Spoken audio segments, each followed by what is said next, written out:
Welcome back to the Deep Dive.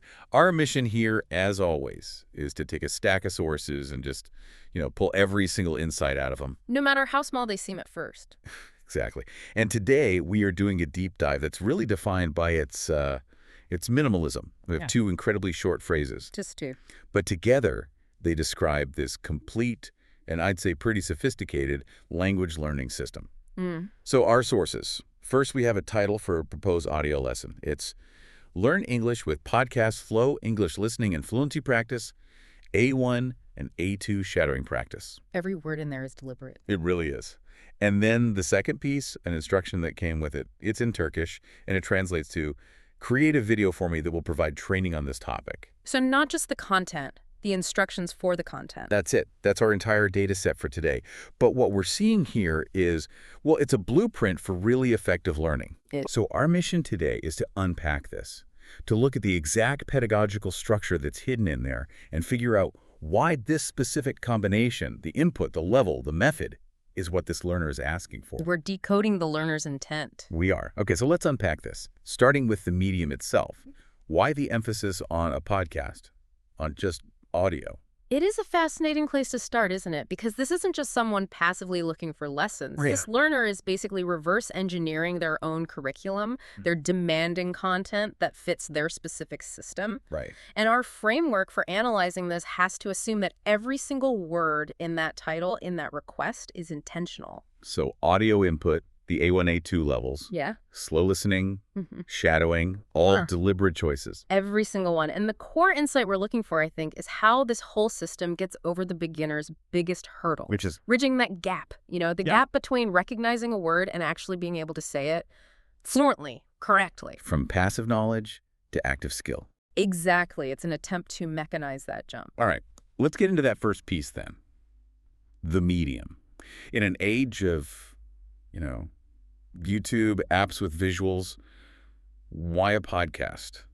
Why just audio for fluency? It seems counterintuitive, doesn't it? A little, yeah. You'd think seeing someone's mouth move or having text on screen would be more helpful. And in some ways it can be, but the choice for a podcast here is, I think, a choice for utility and frequency. Utility. Meaning you can take it anywhere. Video needs you to be looking at it. Right. Text, well, that's a dedicated reading session. Yeah. But audio, a podcast, you can listen on your commute, at the gym, while you're cooking. You're dramatically increasing your exposure time. Massively. And language acquisition science is pretty clear on this. For those first couple of years, you need huge volumes of input.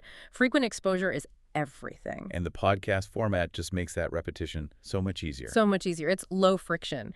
If you can listen to the same short lesson 5 times in a day without really trying, your brain starts to automate that recognition process. Okay, I get the utility argument. It fits into your life. Yeah. But what's the actual learning benefit of taking away the visuals? Isn't that just making it harder for a beginner? But that's not a bug. It's a feature. How so? Removing that visual safety net, it forces the learner to develop superior oral comprehension. Oral comprehension. Just listening skills. Pure listening skills. Think about it. A phone call, a conversation in a loud room. In the real world, you don't always have those visual cues. You can't just stare at someone's mouth all the time. Exactly. If a learner starts to depend on lip reading, they're basically cheating their own listening practice. Pure audio makes sure the brain is doing one job and one job only: decoding the stream of sound. And for a beginner, that's the hardest part, isn't it? Hearing that wall of sound. That famous wall of sound, yes. They can't tell where one word ends and the next one begins. They're not hearing words, they're hearing a continuous stream. And focusing only on audio forces them to learn how to break that stream down. It forces them to work on segmenting the sound, identifying the phonemes, processing the rhythm, the prosody of the language. But that would be impossible if the content was, say, B2 or C1 level. Crippling, Yeah. Absolutely. But this is where the genius of the request comes in. The simplicity of the A1, A2 content compensates for the difficulty of the pure audio medium. So it's a trade-off. A brilliant trade-off.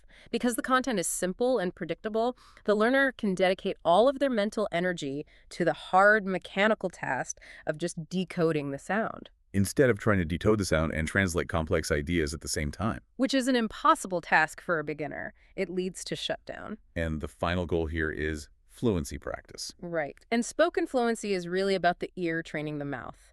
You have to establish the correct auditory template in your brain first. You can't say a sound correctly if you can't even hear it correctly. So the podcast is the best delivery system for building that initial template. The most efficient, I would argue. Yes. Okay, so let's pin down those content constraints then. A1 and A2. For listeners who might not be deep into the CEFR framework, what do those levels actually mean in practice? This is so important because this constraint is what makes the whole system work. It's the foundation. It is. The learner is being very smart here, choosing content that keeps their cognitive overhead as low as possible. A1 and A2 are the very first rungs on the ladder. So A1, what does that look like? A1 is breakthrough or beginner. This is pure survival mode. The learner can understand and use really familiar everyday expressions, very basic phrases. Like ordering a coffee. Exactly. Stuff aimed at satisfying concrete needs. We're talking about maybe the 500 most essential words. And the grammar must be incredibly simple. Incredibly simple. Present tense, mostly. Short sentences. Subject, verb, object. I am hungry. She lives here. Where's the station? So no complex clauses, no weird tenses. Nothing. You're trying to avoid anything that makes the learner hold multiple ideas in their head at once. The content has to be totally literal and predictable. Because novelty is the enemy at this stage. Novelty is the enemy of this kind of practice. Now, A2, or elementary, is a small step up. Okay. The learner can handle a slightly wider range of topics: shopping, family, maybe their job. The vocabulary might expand to, say, 1,500 words. And the grammar gets a little more involved. A little. They can probably handle the simple past tense. I went to the store yesterday. They can communicate in simple, routine tasks. So if A1 is I go to the store, A2 is I went to the store yesterday because I needed milk. That's a perfect way to put it. It's a bit longer, the time reference is clearer, but it's still very linear. But even at A2, there's still a lot of things you have to avoid. Oh, absolutely. You're strictly avoiding things like the passive voice, no conditional sentences like if I had known, and definitely no idioms or slang. Things you can't figure out just from the words themselves. Exactly. And the implication for the person making this podcast is huge. If they slip up, if they use one unexpected phrasal verb, they break the spell. And the learner goes from this low-effort practice back to high-effort translation. And the whole system grinds to a halt. The success of the next steps, the slow listening and the shadowing, depends entirely on these strict linguistic limits. That's the pivot point, isn't it? The low complexity frees up all this mental space. Immense cognitive space. So if I'm an A1 learner, and I know 95% of the words in a sentence, I can use all my brain power to focus on how it's said. The rhythm, the pronunciation. Instead of frantically trying to figure out what it means. Okay, so the input is simple, the cognitive load is low, the goal is still fluency. How do these two techniques, slow listening and shadowing, get the learner from that simple input to fast, clear output? This is where it gets really interesting. Right. This is the engine room of the whole method. And it starts with slow listening. Why slow? What's the value in that? Slow listening is basically a pedagogical tool. I'd almost call it a therapeutic intervention. Against what? Against auditory stress. See, the problem it solves is how native speakers talk. We compress sound. We don't say going to, we say gonna. Precisely. We link words together, we reduce vowels. For a beginner, that's devastating. It creates that wall of sound we talked about. They can't find the word boundaries. It causes huge anxiety and mental fatigue. It's that feeling of always being half a second behind, trying to catch up until your brain just gives up. Yes. So slow listening, maybe at 70% or 80% of native speed, it changes everything. It acts as a decelerator. And what does that do for the learner? Two things. First, it lowers their stress. They can actually hear a word and have that microsecond they need to process it. It feels like a win. Okay, that makes sense. And second, and this is the crucial part for fluency, it lets them hear the uncompressed sound. When you slow it down or when it's produced to be slow, every word is enunciated clearly. So they can finally match the sound they're hearing to the word they know from their vocabulary list. They're hearing the full form of the language. It maximizes their phonological awareness. They can actually focus on the subtle differences between sounds like the E a ship and the E in sheep. It's like using training wheels on a bike. You reduce the immediate difficulty so you can focus on the proper form. That is the perfect analogy. You focus on form and balance before you worry about speed. But, and this is a critical point, there's a trade-off. What's the trade-off? Well, you gain clarity, but you sacrifice real-world pace. If you only do slow listening, you get really good at understanding slow English. But you haven't trained your brain for a real fast conversation. Exactly. You haven't developed that rapid processing speed. So slow listening solves the input problem. It makes the language digestible, but it doesn't solve the output problem. Which is where shadowing comes in. Which is why you absolutely have to combine it with the active production part of the engine, shadowing. Let's define that. Shadowing is basically simultaneous repetition, right? Speaking along with the audio, just a fraction of a second behind the speaker. Yes, and it's the core motor practice of this entire system. It directly confronts the fact that speaking a language is a physical motor skill. Like playing the piano or typing. Yeah. Just like that. You can know all the music theory in the world, but until you train your fingers, you can't play the piano. It's the same with language. So how does it work mechanically? It's quite elegant. When a beginner tries to speak on their own, their brain is doing three things at once: finding the words, putting them together with grammar, and then physically saying them. That's a huge cognitive load. It's overwhelming. It's why they pause and stutter. But shadowing is a hack. It outsources the first two steps, finding words and grammar, to the audio. So the learner doesn't have to think about what to say. Not at all. Their entire brain can focus on just one thing: motor control. The task becomes incredibly simple. Sound in, physical production out. It's about building a linguistic reflex. But hold on, isn't there a risk that it's just, mindless mimicry? Especially for an A1 learner. How do we know they're not just babbling along without actually learning? That is the essential question, and it's exactly why the learner is asking for a training video. Yeah. Because the difference between mindless mimicry and effective shadowing is intentional focus. The training has to teach them to focus on three specific things. Okay, where are they? First, pronunciation. The raw sounds. Shadowing forces their mouth, tongue, and jaw to make shapes that might be completely new to them. It builds muscle memory. Like learning the sound if it doesn't exist in your native language. Precisely. Second, and maybe most important, is prosody, the rhythm and stress. We talked about this English being a stress-timed language. Right. We emphasize certain words and rush through others. This creates a rhythm, a melody. Many other languages are syllable-timed, where every syllable gets equal weight. Shadowing forces the learner to adopt the English melody. So they stop sounding flat and robotic. And they start sounding natural. And third is intonation, the rise and fall of pitch that signals a question or a statement. Shadowing teaches them to map meaning onto the correct pitch. And this all comes back to the slow listening. It's the non-negotiable prerequisite.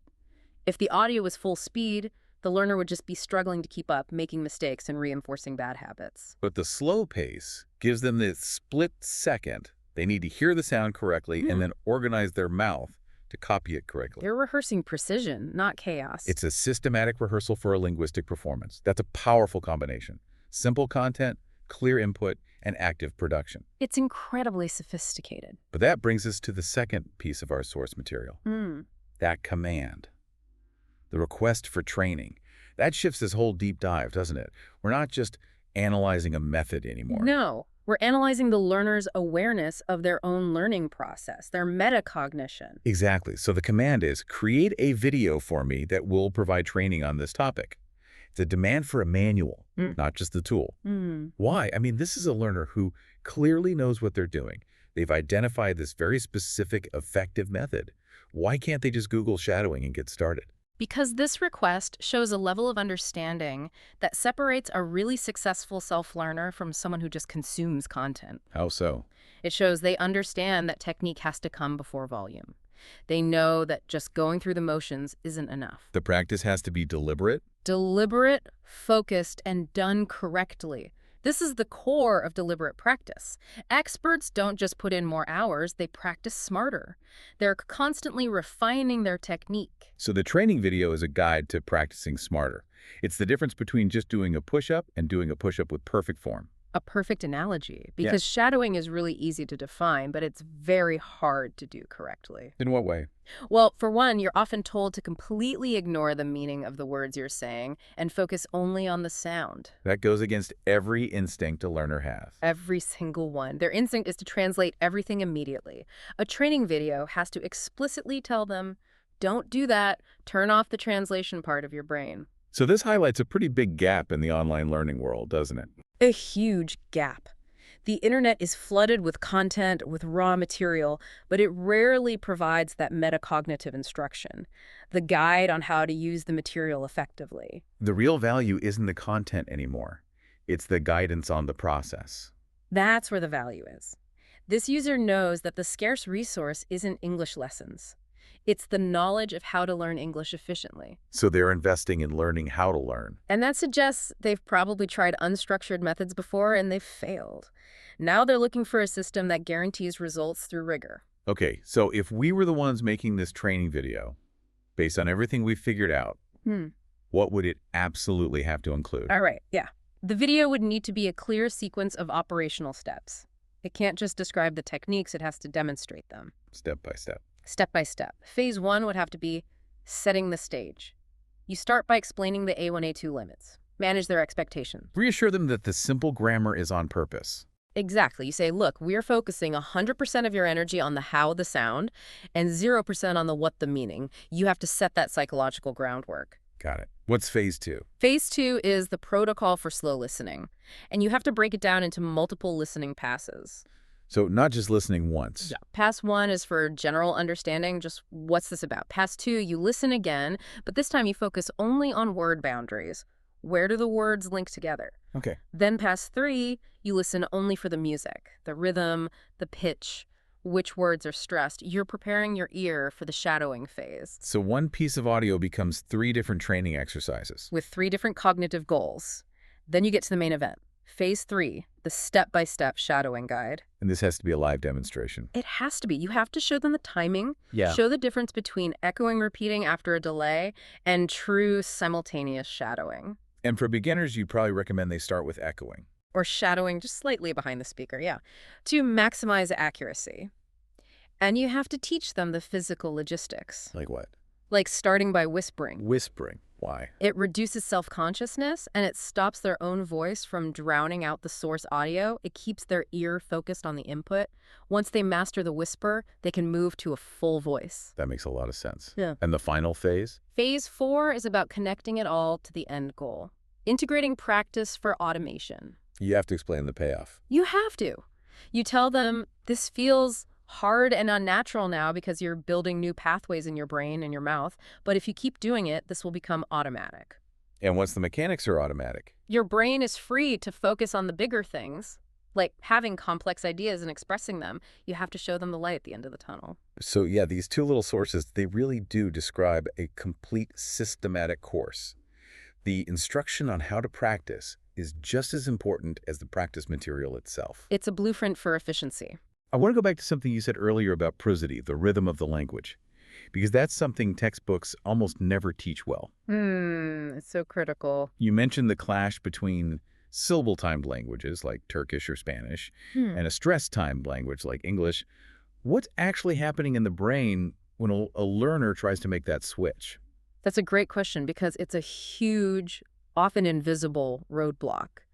Neurologically, the learner's brain is just wired for a different rhythmic expectation, Like a different operating a system? different default setting for timing. In a syllable-timed language, every syllable gets roughly the same duration. It's a very even beat. Da, da, da, da. Okay.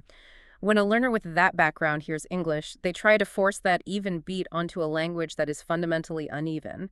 English is all about the time between the stressed beats being roughly equal. So we rush the little words to get to the next important word on time. We rush them, we reduce them, we swallow them. A syllable-timed learner will often try to pronounce every single one of those little words with equal weight. And it sounds staccato, monotonous. And it's hard for a native speaker to understand because we're listening for those stressed words as signposts for the key information. So shadowing is basically rhythmic re-education. It's physical re-education for your mouth and your brain's timing center. It forces you to slow down on the stressed syllables and speed up on the unstressed ones. You're physically learning the melody. And the simple A1, A2 sentences are perfect for that because they contain those basic rhythmic patterns in a very clear way. They're the perfect training ground. You drill that basic rhythm until it becomes an unconscious habit. You're overriding your first language's rhythmic programming. That's a deep look at why this isn't just about sounding clear, it's about sounding natural. Okay, this has been fascinating. The whole deep dive shows these tiny sources describe a really robust, scientifically backed way to learn a language. It really does. So this deep dive, built on just a couple of lines, has really uncovered a truth about effective learning today.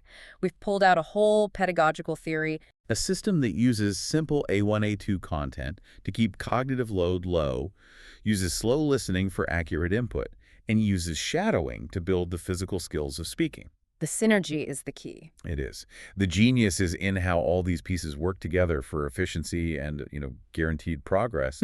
So what does this all mean for you listening? I think it highlights how aware learners are becoming. Very aware. That real skill acquisition isn't just about having access to stuff. It needs a structured methodology. You need the manual before you use the machine. And that's the powerful truth here about self-study in any field, really. Content is everywhere. It's abundant. It's often free. But the knowledge of how to use that content for the best results, that meta instruction, that's the most valuable thing now. The request for the training video is a request for efficiency. It's the decision to stop guessing and start executing a proven system. The entire thing we've described is a blueprint for high-efficacy training in any area that needs both thinking and doing. Which brings us to our final thought. Right. So this leaves us with a provocative thought for you to take away. We've seen how vital these structured, repetitive techniques, slow listening, shadowing, are for beginners. We accept that rigor is necessary at the start. But what about our advanced learning? When you're trying to master a complex financial model or learn a new piece of software or get through dense academic material, how much of that relies on intuitive, unstructured methods? We just sort of dive in. We just dive in. So, should we all be looking for a training video for existing advanced habits? Could we optimize the skills we think we already have by applying the same rigor, breaking it down, slowing the input, and forcing active production? That's something to think about with your own learning this week.